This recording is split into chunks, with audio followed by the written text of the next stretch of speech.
Last night, old Joe gave his farewell address to the nation, which is customary for presidents as their term is coming to an end.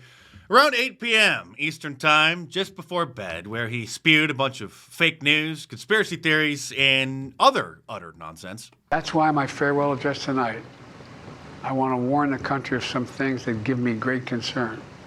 How your party forced you out of the campaign, how nearly 10% of the people in the United States now are illegal aliens, criminal invaders that were welcomed in by you and your handlers, how the housing crisis has caused countless millennials and Generation Z to completely lose any hope of ever buying a home.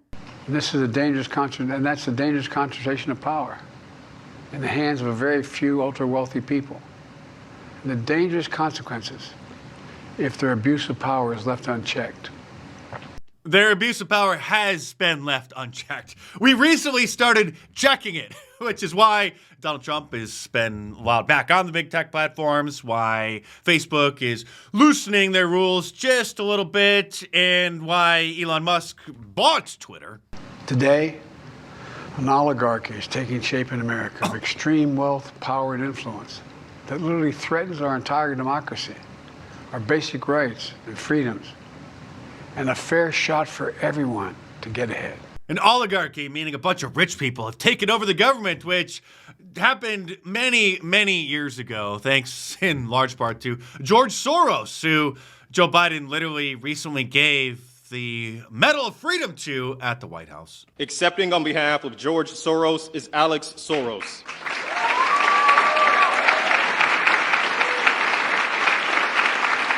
Who's dating Uba Abedin, by the way, Anthony Weiner's former wife, Hillary Clinton's former girlfriend. And George Soros is too old and feeble to make it to the White House, so he had to send his son to accept it on his behalf. The guy who spent over $1 billion, $500 million as of 2016 to facilitate and encourage the migrant invasion of Europe and the United States. A guy who bailed out Vice News, Vice Media, really with a $400 million donation because he doesn't expect to ever have that money returned in the form of a profit. He just wanted to make sure that they could continue to pollute the internet with their cultural Marxist sludge. This just a few years after Disney invested, or rather donated, $400 million into the same company. So they've blown through about $1 billion in the last, well, few years, really, in order to spread their cultural Marxist propaganda. The same globalist who donated over $40 million to the campaigns of 75 different prosecutors or district attorneys across the country in order to help elect liberals who let criminals out of jail and drop all the charges after they've been arrested. I'm equally concerned about the potential rise of a tech industrial complex that could pose real dangers for our country as well. It already rose. In fact, it's been posing a tremendous danger. We surprisingly were able to override their entire information warfare system this time around. Americans are being buried under an avalanche of misinformation and disinformation, enabling the abuse of power. Yes, that's why YouTubers like me have been able to, thankfully, amass large audiences by exposing it. The free press is crumbling. Editors are disappearing. Social media is giving up on fact-checking. The truth is smothered by lies told for power and for profit. We must hold the social platforms accountable to protect our children, our families, and our very democracy from the abuse of power. Well, he does make one good point there, but sadly that ship sailed 15 years ago because no kids really should have ever been allowed to use social media, let alone having it become a central part of their lives, a central part of the culture. And so now we're seeing countries like Australia banning social media for kids under 16. Even Governor Gavin Newsom is, well, at least pretending to care because I'm sure that his children's brains have been rotten by TikTok as well, where he signed a bill recently where it's supposed to limit the addictive social media feeds, whatever that means. Really, it should be banned for all kids, at least under 16, period. Also yesterday, Kamala Harris left us with what will hopefully be her final word salad of wisdom.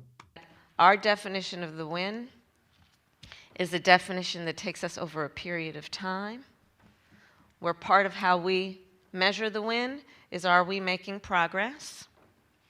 How we measure the win is based on the knowledge that it is an enduring fight and that we must be strong, and that whatever the outcome of any particular moment, we can never be defeated. Oh, you were defeated, and I would be willing to bet that we may never see or hear from Kamala Harris again. She's going to have to just duck her head in shame and just crawl back into the pit of hell that she came from. Stay tuned, because there's plenty more to come in this video, but real quick, subscribe to my channel if you're new here, because you're not going to find information and analysis like this anywhere else. Also yesterday, Israel and Hamas finally agreed to a ceasefire deal, including the release of hostages. I don't know if it means all of the hostages or just some of them, because I'm not really interested in ethnic land disputes that have been going on for generation after generation after generation halfway around the world, but this is good news. And of course, they had to try to get this done under the Biden administration so that he could claim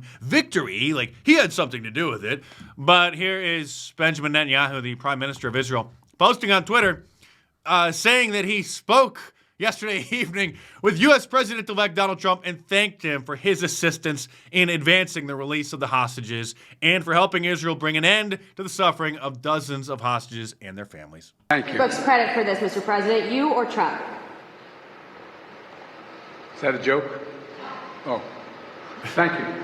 No, sir. The joke is you. Of course, Donald Trump does get credit for this because the other world leaders and even terrorist organizations understand that, unlike old Joe, he is a very intelligent and strategic negotiator. This was what Donald Trump had to say about the situation just a week ago. President-elect Trump with a blunt warning for Hamas. Matt Gutman with that from Israel. Tonight, President-elect Trump with a blunt new warning to Hamas, demanding they free the hostages before he takes office in January, or there will be, quote, all hell to pay in the Middle East. Which means this bimbo on The View, she is the fake conservative on the panel, is going to have to wear a MAGA hat. If he does good, if he gets the Israeli hostages out, I promise I will wear a MAGA hat for one day on the show and say, thank you for doing it. Yeah. She'll knock it right off my head. But like, you have to be able to cheer for wins when they happen and then call out relentlessly the wrongdoing. Well, you better go buy that MAGA hat and wear it next week, because there's probably a shortage of them these days. And now the inauguration is just 4 days away, when Donald Trump will officially be the President of the United States again.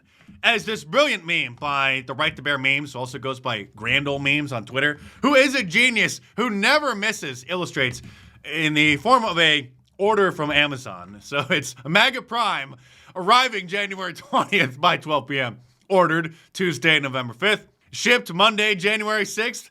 And out for delivery, arriving January 20th. Something else just arrived yesterday, the official presidential portrait of Donald Trump's second administration. Quite a contrast from his first presidential portrait. He was happy and excited. Now he is upset and means business. Very similar to his mugshot, you may recall. So be sure to order your Liberal Tears mug from my online store at markdice.com, because the Liberal Tears over the next 4 years are going to be flowing. And if you go to the website and click on the drinkware section up at the top, you can see that all the designs are available in coffee mugs as well, and different size mugs. The standard 11-ounce mug, as well as a 15-ounce, which is a little bit bigger, and a 20-ounce mug. So head on over to markdice.com or click the link in the description below and check them out.